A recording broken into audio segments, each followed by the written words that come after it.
تو یہ بدعت یہ کہ ہندوؤں سے ہندو چونکہ وہ بت پرست ہیں تو ہم نے کہا بت تو بنا نہیں سکتے تو مزار بنا کے پھر انہیں کو سجدہ شروع کر دو. تو یہ آیا سارا وہیں سے ہم لوگوں کے حکومت کے مزے لگے ہوئے ہیں بھائی, وہاں سے پیسہ کما رہی ہے گورنمنٹ.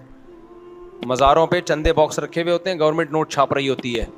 حکومت کیوں یہ کام کرے گی؟ ان کے منہ کو لگ گئی ہے حرام کی کمائی. تو جو بھی جن کے کنٹرول میں بھی مزار ہوتے ہیں نا, سجدے کر رہے ہیں لوگ, جہنم کا سامان کر رہے ہیں اپنے لیے. ہاں طواف کرو, سجدے کرو, جاؤ آگ میں جاؤ, اللہ اٹھا کے پھینک دے گا آگ میں. خوب سمجھ لو, ان المساجد للہ فلا تدعوا مع اللہ احدا. اللہ کہتا ہے سجدہ گاہیں صرف کس کے لیے ہیں؟ اللہ کے لیے. کسی کو پکارنا بھی نہیں ہے. طواف صرف بیت اللہ میں ہو سکتا ہے, اللہ کے گھر میں. کسی مزار کا طواف کرنا, سجدے کرنا اور مزاروں پہ جانا, میلے ٹھیلے, یہ سب ناجائز ہے, حرام ہے. سمجھتے ہو؟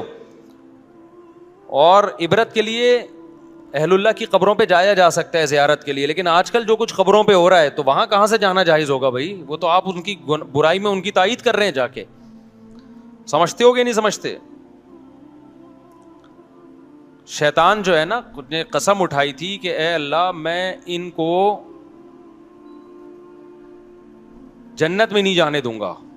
تو شیطان اپنا کام کر رہا ہے, ایسے ایسے کام کرواتا ہے عقیدت محبت میں کہ آپ سمجھتے ہو کہ اللہ ہمارے اس عمل سے خوش ہو رہا ہے, حالانکہ اللہ ناراض ہو رہا ہوتا ہے. سعودی عرب میں کوئی مزار دیکھا آپ لوگوں نے؟ دبئی میں دیکھا؟ یو اے ای میں دیکھا؟ پورے یو اے ای میں, دبئی, ابو ظہبی, شارجہ کہیں بھی نہیں ہے. تو یہ بدعت یہ کہ ہندوؤں سے ہندو چونکہ وہ بت پرست ہیں تو ہم نے کہا بت تو بنا نہیں سکتے تو مزار بنا کے پھر انہیں کو سجدہ شروع کر دو. تو یہ آیا سارا وہیں سے ہم لوگوں کے یہاں. مفتی صاحب مزار تو امام حسن, امام حسین اور حضور صلی اللہ علیہ وسلم کا بھی ہے. اسلام میں مزار بنانا ناپسند ہے. ناپسند ہے, بالکل جائز نہیں ہے. دیکھو نبی صلی اللہ علیہ وسلم کا مزار نہیں ہے. ہوا یہ تھا کہ جب سعودی عرب میں حکومت سعودیہ کا غلبہ ہوا تو انہوں نے جتنی بھی قبریں تھیں جو خلاف شریعت بنی ہوئی تھی وہ ڈھا کے برابر کر دی, سنت کے مطابق کر دی. نبی صلی اللہ علیہ وسلم کی قبر کے بارے میں پھر مشورہ ہوا تو بہت ساری دنیا سے علماء گئے. یہاں سے مولانا شبیر احمد عثمانی رحمۃ اللہ علیہ تھے, ان کو حکومت سعودیہ نے بلایا تو انہوں نے وہاں عربی میں تقریر کی. انہوں نے کہا کہ ایک ہے قبر پہ مزار بنانا, ایک ہے پہلے سے ایک عمارت بنی ہوئی ہو اس کے اندر قبر بنانا. تو رسول اللہ صلی اللہ علیہ وسلم کا جو حجرہ مبارک ہے حضرت عائشہ کا, وہ پہلے سے موجود تھا, اس کے اندر قبر مبارک بنائی گئی ہے. اور قبر کے گرد تو اتنی سیسا پلائی ہوئی دیواریں ہیں کہ اس کے اندر تو کچھ ہو ہی نہیں سکتا, وہاں تو کوئی جا ہی نہیں سکتا, کیونکہ حفاظت کی نا اس کی. کوئی نبی صلی اللہ علیہ وسلم کے جسد اتھر کی کوئی توہین نہ کر لے کہیں سرنگ وغیرہ بنا کے, کیونکہ ایسی کوششیں ہوئی ہیں. تو اب وہاں تو کوئی جا ہی نہیں سکتا, تو باہر ہے یہ سب کچھ جو بھی ہے. اور اس کی حفاظت کے لیے پہلے عمر بن عبدالعزیز نے 4 دیواری بنائی, 6 دیواری بنائی, تاکہ 4 دیواری اس لیے کہ بیت اللہ سے مشابہت نہ ہو اور کہیں لوگ طواف نہ شروع کریں, تو 6 کونے والی دیوار بنائی عبداللہ بن عمر نے حفاظت کے لیے, تاکہ کوئی اندر جا ہی نہ سکے. پھر بعد میں سیسا پلائی ہوئی دیواریں, تو وہ قبر تو اتنی پیک ہو چکی ہے اس پہ تو مزار بنانا یا نہ بنانا یا کچھ ممکن ہی نہیں ہے. تو یہ سب باہر ہے.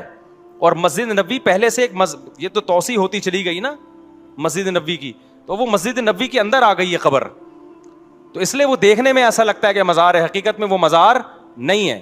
اور نبی صلی اللہ علیہ وسلم کی صحیح حدیث ہے کہ میری قبر کو عیدگاہ مت بناؤ. آپ نے فرمایا اللہ یہود و نصارہ پہ لعنت کرے, وہ اپنے پیغمبروں کی قبروں کو عیدگاہ بناتے ہیں, سجدہ گاہ بناتے ہیں. تبھی پیغمبر صلی اللہ علیہ وسلم کی قبر پہ میلہ ٹھیلا نہیں ہوتا جو مزاروں پہ ہوتا ہے. وہاں بیٹھنے کی اجازت نہیں ہے, وہاں صرف یہ کہ آپ سلام پڑھیں اور نکل لیں. تو اس لیے اللہ نے اپنے حبیب صلی اللہ علیہ وسلم کی قبر کو اس سے محفوظ رکھا ہے. لیکن آپ عبداللہ شاہ غازی کے مزار پہ جاؤ اور پیغمبر کی قبر پہ جاؤ, دونوں میں زمین آسمان کا فرق نظر آئے گا. وہاں قوالیاں چل رہی ہیں, وہاں دھمال ہو رہے ہیں, وہاں طواف ہو رہے ہیں, وہاں سردے ہو رہے ہیں. تو کیا نبی کی قبر پہ ایسا ہوتا ہے؟ بالکل نہیں ہوتا. رہا مسئلہ حضرت حسن و حسین رضی اللہ عنہما کا, تو مجھے نہیں پتا ان کی قبر پہ کیا ہو رہا ہے. اگر وہاں بھی یہ سب کچھ ہو رہا ہے جو مزاروں پہ ہوتا ہے تو وہ بھی حرام ہے بھائی. جو بھی اس قبر جن کے بھی وہاں کی جو بھی گورنمنٹ ہے اس سے قیامت کے دن سوال ہوگا, یہ اہل بیت ہیں, آپ نے ان کی قبروں پہ بدعتیں کیوں کی ہیں. مجھے پتا نہیں ہے ہوتی ہیں کہ نہیں ہوتی, لیکن اگر ہو رہی ہیں تو غلط ہو رہی ہیں. وہ ناجائز کام کسی کے کرنے سے جائز تھوڑی ہو جاتا ہے. نبی صلی اللہ علیہ وسلم کی صحیح مسلم کی حدیث ہے, آپ نے حضرت علی کو بھیجا مدینہ میں آنے کے بعد کہ جو قبر ایک بالش سے اونچی نظر آئے اور پکی نظر آئے اسے برابر کر دو. تو نہ ایک بالش سے اونچی قبر بنانا جائز, نہ اس قبر کو پکا کرنا جائز ہے. سمجھتے ہو؟ میں جرمنی گیا, میں نے یہودیوں کا قبرستان دیکھا اور آپ یہاں مسلمانوں کا قبرستان دیکھو, آپ کو یہودیوں کا قبرستان سنت کے مطابق نظر آئے گا, مسلمانوں کے قبرستانوں میں آپ کو ایسے بڑے بڑے گنبد اور قبے نظر آئیں گے. سمجھتے ہو؟ مفتی صاحب اگر 3 جمعہ چھوڑ دیں تو کیا کوئی شخص کافر ہو جاتا ہے؟ حدیث میں آتا ہے جو 3 جمعہ چھوڑ دے وہ کافر ہے. حدیث کا مطلب ہے کہ اس کے دل پہ اللہ مہر لگا دیتے ہیں, کیونکہ مسلمان جیسا بھی ہو جمعہ نہیں چھوڑتا کبھی بھی. 1 جمعہ چھوڑ دیا, 2 جمعہ چھوڑ دیا, 3 جمعہ, تو اس کا مطلب کفر کے قریب پہنچ گیا. اب اس کے دل سے اللہ اسلام کے جو شاعر ہیں ان کی عظمت ختم کر دیتا ہے اللہ تعالیٰ. اور ہم نے دیکھا ہے جو لوگ جمعہ بھی نہیں پڑھتے نا, وہ پھر بالکل ہی ایک دن آتا ہے کہ مرتد ہو جاتے ہیں. وہ ہسپتالوں میں آپریشن کے ذریعے بچوں پہ ظلم ہوتا ہے. 8 مہینے کا بچہ آپریشن کے ذریعے نکالنا, پھر بچہ تڑپ رہا ہوتا ہے, نہ مرتا ہے اور نہ جی رہا ہوتا ہے, پھیپھڑے کمزور, دل کمزور. بھائی دیکھو, اگر واقعی بچے کی جان بچانے کے لیے ڈاکٹر نے آپریشن کیا ہے تو بہت اچھا کام کیا, زندگی بچا لی ماں کی بھی اور بچے کی بھی.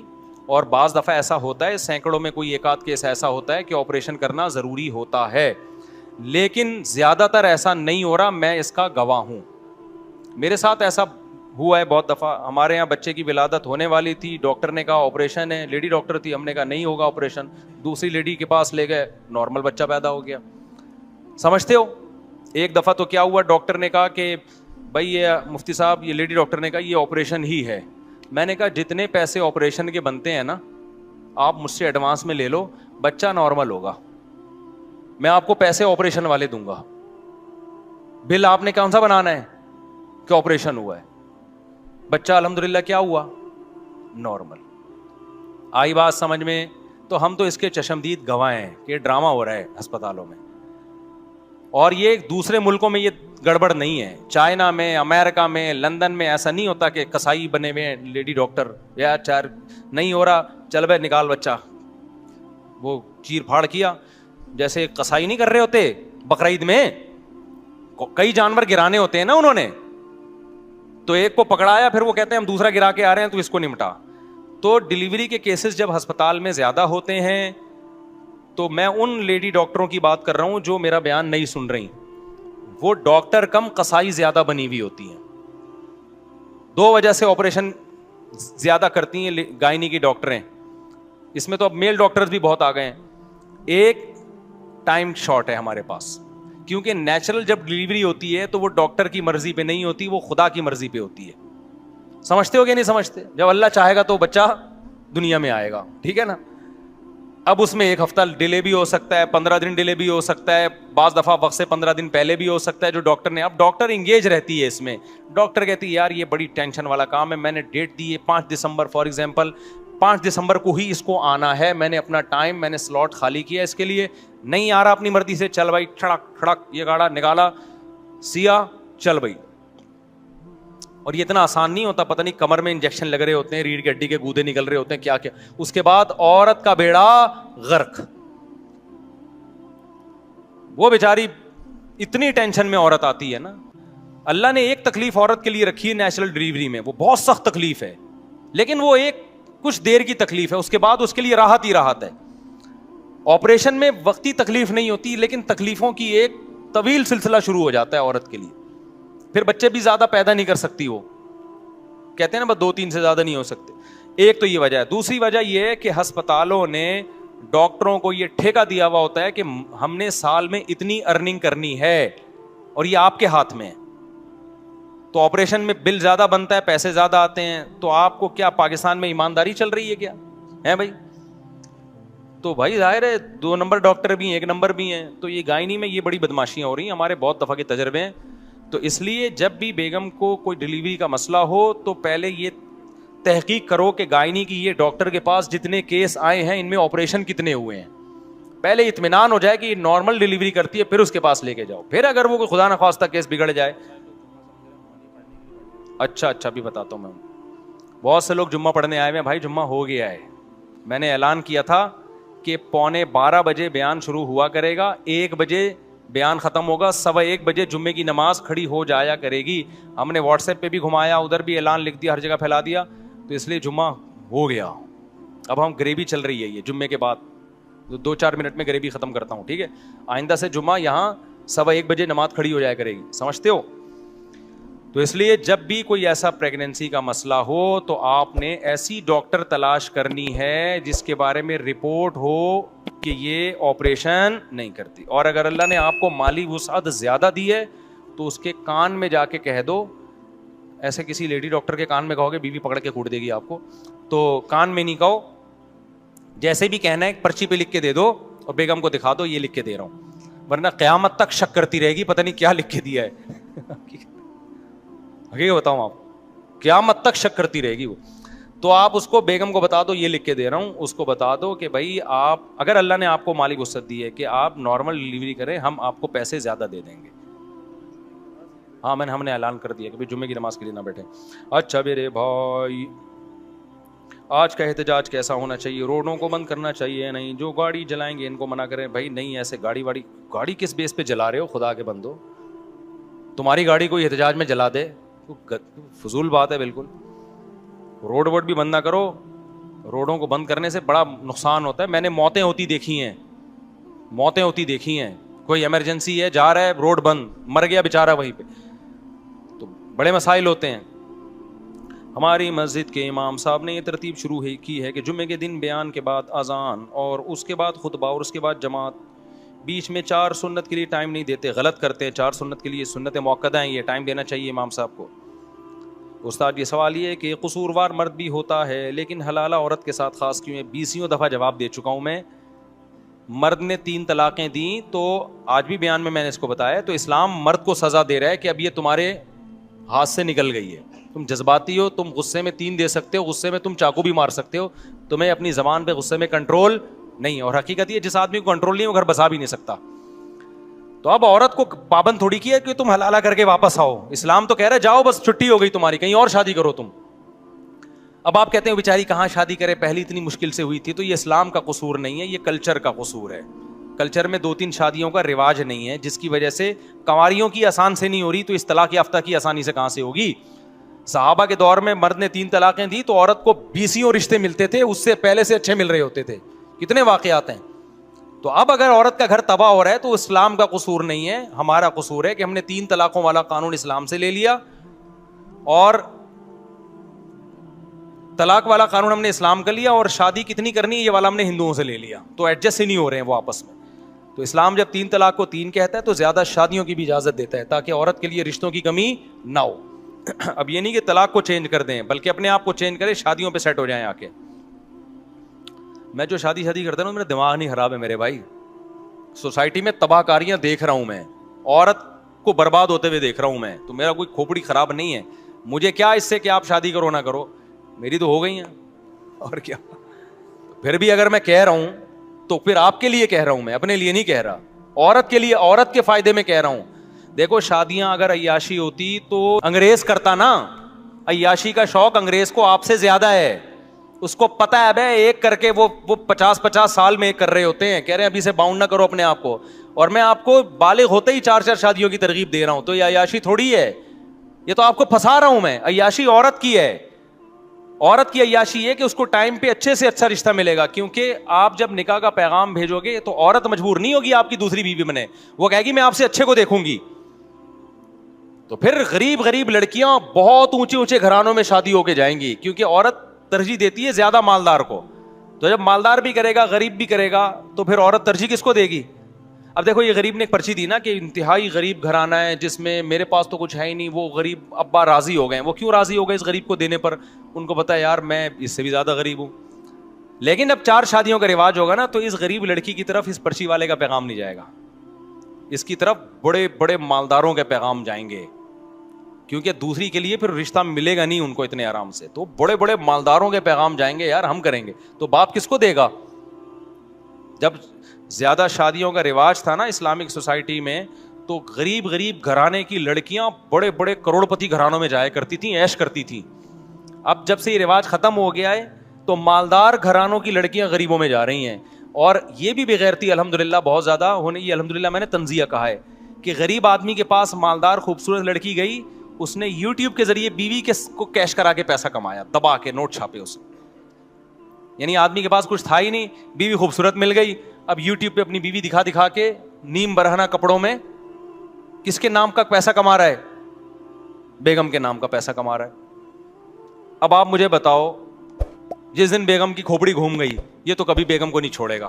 اس کو پتا ہے میں نے بیگم چھوڑی میں نے, یوٹیوب مجھے چھوڑ دے گا.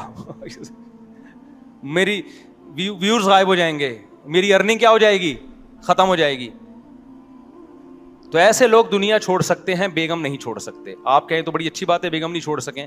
او بھائی, بیگم نہ چھوڑنا, جب محبت ہو اس بیس پہ نہ چھوڑنا اچھی بات ہے. اس بیس پہ نہ چھوڑنا کہ یہ مجھے کما کے کھلانے کا ذریعہ بن رہی ہے, یہ کوئی خاندانی بات نہیں ہے. تو یہ سارے آڑے ترچے اولٹ پٹانگ قسم کی شادیاں ہو رہی ہیں آج کل, کیونکہ عورت مجبور ہو جاتی ہے. میں نے ڈاکٹر لڑکیوں کی شادی میٹرک پاس سے خود کروائی ہے میں نے, اور پھر ان کے گھروں کو ٹوٹتا ہوا بھی ہم نہیں دیکھا ہے. طلاق کے کیس بھی پھر ہمارے پاس ہی آ رہے ہوتے ہیں. تو بے جوڑ کی شادیاں ہو رہی ہیں. جب زیادہ شادیوں کا رواج ہوگا, لڑکیاں بہت اونچے اونچے گھرانوں میں جائیں گی شادی ہو کے. سمجھتا ہے کہ نہیں سمجھتا؟